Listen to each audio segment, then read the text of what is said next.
এবারে জব্বর ফসল হয়েছে, দেখলেই যেন মন ভরে যায়। আর হবেই না কেন, সারাদিন রোদে পড়ে কাজ করেছি। এবার এগুলো ভালো দামে বিক্রি করতে পারলেই হলো। আমি তো ভুলেই গেছি, আমাকে যে ছাগলগুলা দেখতে যেতে হবে, ওই কখন মাটি দিয়ে আসলাম। আমি বরং তাড়াতাড়ি কাজগুলা শেষ করিনি, আমাকে যে মাটি যেতে হবে। আরে তুই এখনো মাঠে কাজ করছিস? এক্ষুনি সবকিছু ছেড়ে চলে আয়। আরে হয়েছেটা কি? তোরা এত ভয় দেখিয়ে কথা বলছিস কেন? এক্ষুনি ঘরে ফিরে চল, ঘোর বিপদ আসছে। ফিরে যাব বললেই হলো? মাঠে ছাগল চারা আছে, কাজ শেষ করে ছাগল নিয়ে তবে তো বাড়ি ফিরবো। আমাদের সাবধান করার কথা সাবধান করলাম, এবার তুই যা বোঝ। সে আবার আসছে, আবার জেগে উঠেছে, সব তছনছ করে দেবে। ওরে পালা রে পালা পালা। কিন্তু আমাকে যে ছাগল আনতে মাঠে যেতে হবে, যাই, আমি সেখানেই যাই।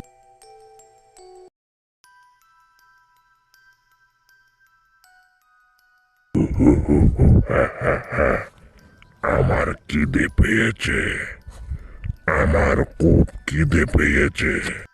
কি খাই কি খাই, খিদের চোটে আমার ঘুম ভেঙে গেছে। কোথায় কোথায় আমার খাবার কোথায়? আমার যে খিদের জ্বালা আর সহ্য হচ্ছে না। আমি বরং গ্রামের দিকে যাই। ওরে পালা রে পালা, দৈত্যের ঘুম আবার ভেঙে গেছে, পালা রে পালা। এই দৈত্যের জ্বালা আর সহ্য করতে ভাল লাগে না। ভালো না লাগলেও তো আমরা কিছু করতে পারবো না। সেটাই তো, আমাদের পালানো ছাড়া আর কোনো রাস্তা নেই।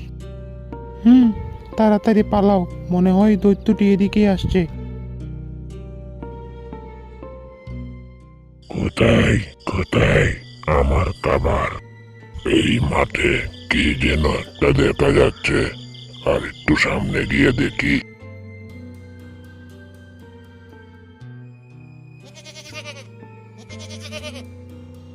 এই তো দুটো ছাগল দেখা যাচ্ছে, আমার খাবার পেয়ে গেছি। এবার আমি এগুলোকে খাবো।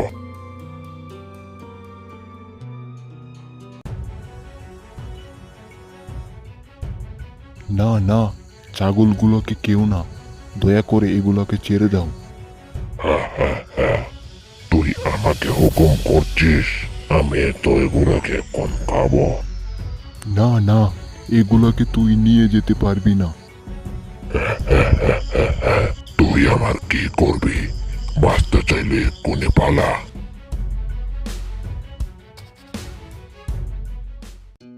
না, দৈত্যটাকে এবার একটা শিক্ষা দিতেই হবে, কিন্তু কিভাবে? তা তুমি যেটা বলছো সেটা তো কখনই সম্ভব না, কারণ ওই দৈত্যের সাথে কেউই পারবো না, কারো এত দুঃসাহস নেই। তাহলে কি আমরা এভাবে হাত গুটিয়ে বসে থাকবো? তাছাড়া কে বার করব? আমরা সবাই মিলেও তো ওই দৈত্যের সাথে পারবো না।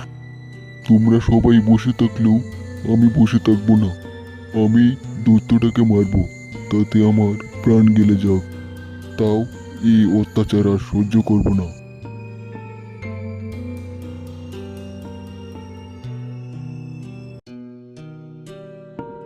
তা আমার কাছে কি প্রয়োজনে আসা হয়েছে শুনি? আমি অনুমতি চাইতে এসেছি, আমি দৈত্যটাকে খতম করতে চাই। তুমি যা বলছো সব ভেবে বলছো তো? আমি সব দিক ভেবেই বলছি, তবে দৈত্যটাকে মারতে পারলে কি পুরস্কার আছে বলবেন কি? তোমাকে দেখে মনে হচ্ছে খুব সাহসী, তবে যত যাই হোক, তুমি কি ওই দৈত্যের শক্তির সঙ্গে পেরে উঠবে? পারতে তো আমাকে হবেই, না হলে এই অত্যাচারের হাত থেকে সবাইকে মুক্ত করব কিভাবে? শোনো, তবে আমি যতদূর জানি ওই দৈত্যের গুহা হলো ধনরত্নের ভাণ্ডার। তুমি যদি ওকে মারতে পারো তাহলে ওগুলো সব তোমার হবে। বেশ, আমি তাহলে চললাম। ওই দিনই সে বাড়ি থেকে বের হয়ে যায় গুহার উদ্দেশ্যে।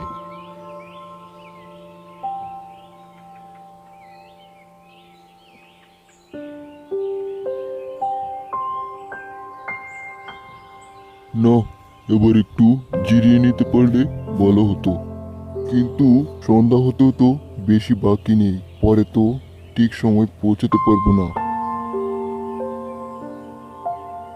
যাক বাবা, ঠিক মতো পৌঁছে গেছি তাহলে।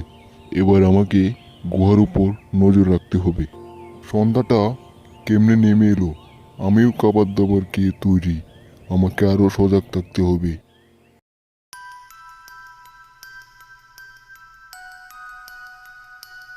এই তো দৈত্যটা বেরিয়েছে, কিন্তু ও তো ছাগলটা নিয়ে গুহায় চলে গেল। মনে হয় এখন খাবার খাবে, তারপর লম্বা ঘুম। যাই, গুহার কাছে গিয়ে এক্ষুনি আসল কাজটা সেরে ফেলি।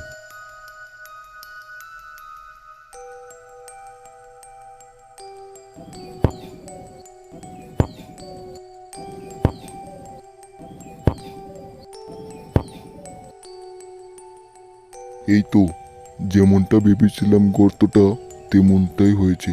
এখন কিছু ডাল পাল লতা পাতা সব দিয়ে ডেকে দিই, যাতে জায়গাটা সমান মনে হয়।